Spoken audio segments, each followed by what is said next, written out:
dito sa amin, mga kumarites. Ang lakas. Woohoo!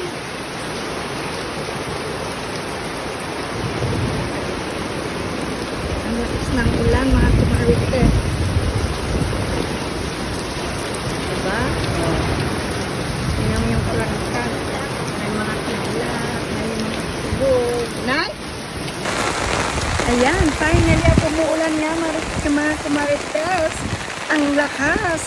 Wow, ang lamig. Oh, di ba? Ha. Press ko na mga kumarites. At oh, yung daming naliligo doon, oh, sa landing, yung mga kumarites. Oh, dami. Ayan.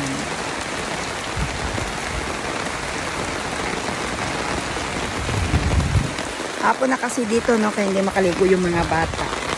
Ay. Ayan. Kalangkan dito. Umuulan. Oh, naka.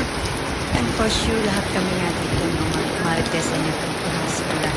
At hindi lang naman lalamig ang panahon namin at gabi. Ano, kung hindi maliligaw din ng mga halaman at saka yung mga lupa, no. Although na didiligan naman sa araw-araw o pero mas maganda talaga pag-ulan dahil yung mga lupa, yung mga halaman. Kaya nasyupan sa mga kumarites ang linis ng aming restaurant. Ang ganda. So kahit umulan, hindi magbabara ang aming beach. Yan naman dapat talaga importante, no, mga kumarites. Kailangan maging malinis tayo sa ating kapaligiran kasi kapag bumagyo, umulan, umapo ang mga ilog, tayo rin naman ang kawawa. Dahil pag nagbara yan, mga basura, sino ba ang maapektuhan? Tayo rin ang tao na mamamayan, diba? So kailangan disiplina rin talaga.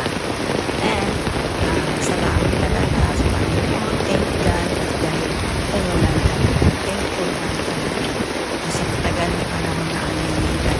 Hindi dahil sa walang ulan, tulungan ganito, pero sandali lang siya, mas sandali lang, nagbasa lang, kumbaga sakit lang makukuha mo. Yung mga may alimuon talaga. Ay, mga nagsisipag dito, naglalaro sila ng mga bola, may dala silang bola.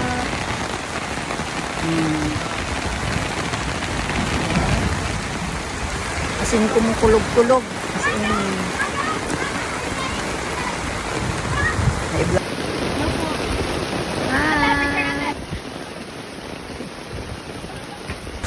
so that's it mga kumarites.